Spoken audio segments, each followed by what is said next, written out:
Yo les goats, j'espère que vous allez bien, c'est Roku. Aujourd'hui, on va faire la review de l'épisode 6 de Jujutsu Kaisen. Je l'ai vraiment adoré. Bon, il est peut-être un peu moins bon que les précédents, mais il reste incroyable, notamment au niveau de la fin, notamment au niveau de la deuxième partie qui est vraiment magistrale. Avant de commencer, si vous aimez Jujutsu Kaisen et les animés, abonnez-vous, en rush les 10K, sans oublier de partager cette vidéo à un maximum de personnes sur tous les réseaux, et sans plus attendre, on peut commencer la review. On commence avec la toute première scène de l'épisode, c'est Megumi et Panda qui sont en train d'assommer les gardes du Fight Club. Bon, cette scène j'ai vraiment bien aimé personnellement, c'est une belle scène d'introduction et il faut savoir que cette scène elle se déroule pendant la conversation entre Yuji et Akari qu'on avait vu dans le dernier épisode. On a aussi la petite scène là avec Panda. Panda ça fait quoi, même pas une journée que son créateur est mort et là on le voit, il a l'air tout content, tout tranquille. Bon, j'ai envie de te dire, hein, peut-être que les pandas font le deuil rapidement, mais bon, c'est pas grave. Franchement, j'ai bien aimé la petite scène et tout, où il prend le pneu, où le gars lui donne une saucisse. Vraiment très marrant, j'ai bien kiffé. Et voilà, donc c'est un peu la petite scène d'introduction. Et toute cette scène, en fait, elle se déroule pendant la conversation entre Yuji et Ikari. Ensuite, on a Panda et Megumi, donc ils ont assommé tous les gardes. Ils vont du coup vers la porte d'Akari et Yuji pour la surveiller, en fait. Et là, ils croisent Kirara, parce que oui, en fait, eux, ils pensaient que Kirara, elle serait avec eux, à l'intérieur, avec Yuji et Akari. Bah en fait non, Kirara est à l'extérieur. Kirara elle va se dire wesh, c'est pas logique, lui c'est le mec que j'avais vu dans les caméras la dernière fois. Et qu'est-ce qu'il fait avec Panda? Ensuite elle va capter qu'en fait Yuji c'est un exorciste du coup. Ils sont venus pour des raisons peut-être maléfiques. Du coup, ben, elle s'inquiète pour son mec. Du coup, elle va directement l'appeler. Elle va directement appeler Akari du coup. Et ensuite, juste après, on a la scène là qu'il y avait dans le dernier épisode où Akari démonte Yuji. Mais bon, là, on va changer de scène. On va voir ce qui se passe pendant cette scène-là. Pendant que Akari il est en train de verser une boisson à Yuji, je crois. Du coup, on a l'affrontement. Megumi et Panda vs Kirara. Et là, on découvre un peu le sort inné de Kirara, le sort de Constellation. Le sort de Constellation qui est un sort vraiment très compliqué à comprendre, je trouve.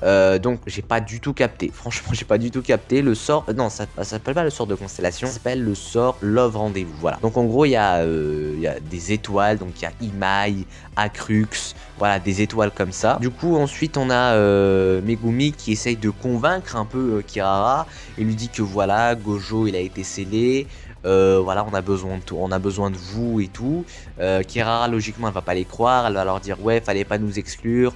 C'est de votre faute et tout. Ensuite, on nous explique un truc très intéressant dans Jujutsu Kaisen. C'est qu'en fait, les exorcistes, donc les dirigeants là, eux, ils aiment les sorts qui sont simples. Les sorts innés, pas compliqués. Comme le sort de Nobara, par exemple. Le sort de Nobara, c'est un sort qui est facile à comprendre, basé sur l'exorcisme pur. Du coup, bah voilà, pour eux, c'est ça en fait les sorts qui sont recommandés, les sorts vraiment qui méritent d'être considérés comme des exemples à suivre. Alors que les sorts comme les sorts de Kirara ou Akari qui n'ont les sorts qui n'ont aucun sens quand même. C'est un sort basé sur des nouvelles technologies un peu plus modernes, genre. Ensuite, j'aime bien la petite scène là, Megumi, il dit à Kirara que Gojo il est scellé. Et là, j'aime bien la tête de Kirara. Elle y croit pas une seule seconde, mais genre vraiment, elle se dit wesh frère, c'est pas logique. D'où Satoru Gojo il va être scellé. Ouais, parce que eux ils sont pas au courant. Pour ceux qui savent pas, l'endroit où ils sont, c'est complètement à l'opposé, je crois, de Shibuya. Donc ils savent pas ce qui s'est passé. Ils savent pas les dingueries qui se sont passées à Shibuya. Ils savent pas que Gojo il est scellé, que c'est bientôt la fin du monde. Bref, t'as capté. Du coup, ensuite on a le GOAT là, Megumi Fushiguro, qui essaye un peu de capter le sort de Kirara. Donc voilà, il invoque des lapins, il invoque des trucs comme ça, il essaye d'un peu de capter son sort. Et j'aime beaucoup aussi cette scène avec Panda qui est toujours là pour nous faire rire. J'arrive toujours pas à croire, le mec il a l'air vraiment tout content alors qu'il y a son daron qui est mort il y a même pas un jour, je crois, même pas 24 heures. J'aime bien la façon dont il se met comme ça, genre pour voir l'étoile qu'il a mis. Donc c'est des étoiles en fait, des petites étoiles liées à des constellations, je crois il y en a 5. Donc celle-là c'est Imai apparemment. Et du coup quand tu es marqué par une étoile de constellation, je crois que tu peux pas t'approcher de notre étoile, un truc dans le genre, j'ai pas capté, c'est vraiment très compliqué. Et aussi à Megumi du coup qui est marqué avec une étoile du coup nommée Acrux. Et t'es mal, le plan qu'on a sur Megumi, c'est quoi ce six pack de malade frère? Franchement Megumi, lui il a pas négligé la muscu, ça se voit. Du coup Kirara elle commence à capter, elle se dit ouais je suis en train de capter mon sort ou c'est comment. D'ailleurs Kirara qui a un chara design incroyable franchement, ça n'a rien à voir avec le manga, le chara design de Kirara est vraiment incroyable, magnifique, on a vraiment du mal à croire que c'est un mec. Ensuite j'aime bien du coup on a l'affrontement un peu peu Megumi contre Kirara. Et j'adore l'animation, franchement l'animation un peu avec constellation et tout, vraiment j'aime beaucoup. Et j'aime bien aussi les OST, l'OST là qu'il y a dans l'affrontement entre Megumi et Kirara. C'est en fait l'OST c'est l'OST de l'extension du territoire de Megumi. Qu'on a vu je crois à la fin de la saison 1, j'aime beaucoup cette OST, franchement incroyable. Et voilà, franchement j'aime bien, c'est vraiment très bien animé, Mappa a fait un bon job encore une fois. C'est vraiment des kings et vraiment j'aime beaucoup. Du coup Megumi réussit à capter le sort de Kirara, voilà, parce que vous connaissez un Megumi, le mec il a rien à voir avec Itadori, il est vraiment très intelligent le mec, il a direct capté, moi même j'ai pas capté, lui il a capté, enfin bref c'est pas le sujet. Il a capté le sort de Kirara et du coup bah il réussit à la plaquer au sol et finalement elle accepte de les écouter et c'est là que la première partie de l'épisode se termine. Du coup ensuite on a la deuxième partie, on retrouve Yuji qui se fait défoncer par Akari, mais vraiment défoncer le pauvre. Il peut pas en fait riposter, il peut pas affronter du coup Akari, il reste juste comme ça, il sert de punching ball, il fait tout pour que Akari rejoigne leur camp en fait. Et ensuite la fameuse scène, Yuji lui dit je fais pas ça par passion, je suis qu'un pion, un rouage d'une machine géante, je suis là uniquement pour exterminer des fléaux jusqu'à rouiller. La même scène, la même line qu'il avait dit contre Maito. Incroyable, ça prouve que Yuji il a vraiment beaucoup gagné en maturité, c'est vraiment un king les GOAT, mais vraiment un vrai GOAT, il a vraiment plus rien à voir avec l'ancien Yuji Itadori. Ensuite on a un peu Akari qui montre un peu son énergie occulte, qui est vraiment très puissante. Bon il a pas autant d'énergie occulte que celle de Yuta, mais apparemment d'après Satoru, c'est l'énergie occulte la plus puissante, la plus rugueuse. Yuji se relève encore et encore, il arrête pas, et il lui dit que voilà je suis qu'un pion, je fais pas ça par passion, voilà t'as capté. Et ensuite Akari là il comprend que ce Yuji Itadori c'est pas n'importe qui, il voit des flammes dans ses yeux, c'est pas du tout les flammes d'un pion. Voilà, du coup finalement il accepte. Ensuite on a l'apparition de Kogane. Alors moi j'ai lu le manga, normalement avant ça il y a je crois une grande discussion entre Kirara, Akari, Megumi etc.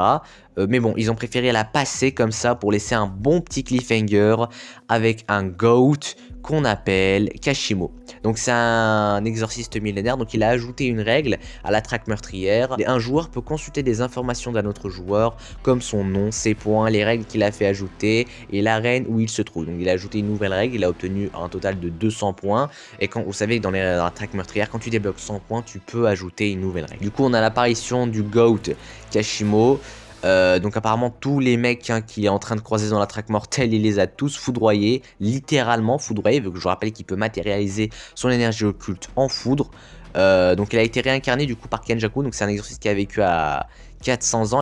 Et apparemment il cherche Sukuna, donc on sait pas trop pourquoi, mais bon, je pense que j'ai ma petite idée, j'ai lu le manga donc je sais pourquoi en fait. Du coup bah là il a ajouté une règle et ensuite bah du coup on voit du coup le King Kashimo pour la première fois adapté en animé. Franchement incroyable, il est vraiment très stylé et son seiyuu aussi est vraiment très stylé, ça colle parfaitement au personnage. Incroyable, Hajime Kashimo, trop stylé, franchement trop stylé. Et c'est comme ça que l'épisode se termine. Donc le prochain épisode ce sera du coup le tout début de la traque meurtrière. Donc j'ai lu le manga, c'est vraiment incroyable. Donc je pense qu'on aura la discussion avec Akari et tout. Il y aura aussi le retour de Kenjaku qui m'avait bien manqué. Et voilà du coup le tout début de la traque meurtrière. Donc les Kings, la traque meurtrière commence véritablement à l'épisode 7 du coup. Ça va être incroyable, franchement ça va être incroyable. Et franchement je suis hype, je suis vraiment hype. C'est la fin de la review, franchement débrief de l'épisode, il était vraiment bien. Bon je vais pas vous mentir, j'ai quand même préféré celui d'avant, le cinquième je trouve qu'il était un peu meilleur que celui-là. Il n'y a pas eu grand chose dans cet épisode à part le truc de Kirara et beaucoup d'explications, mais bon, c'était un bon épisode, tranquille. Si je devais le noter sur 10, je mettrais un bon petit 8. J'aime beaucoup la musique et tout, Mappa fait du bon job comme d'habitude. C'est des kings, meilleur studio d'animation. JK c'est vraiment incroyable, la saison 3, la suite, Modulo, c'est incroyable les kings, j'adore, franchement incroyable. Vous vous abonnez, vous activez la cloche et vous partagez cette vidéo au maximum sur tous les réseaux, très important, on partage. Merci infiniment pour les 9700 abonnés, on approche bientôt des 10K. C'était Rokushibo et à bientôt pour de nouvelles vidéos, à plus.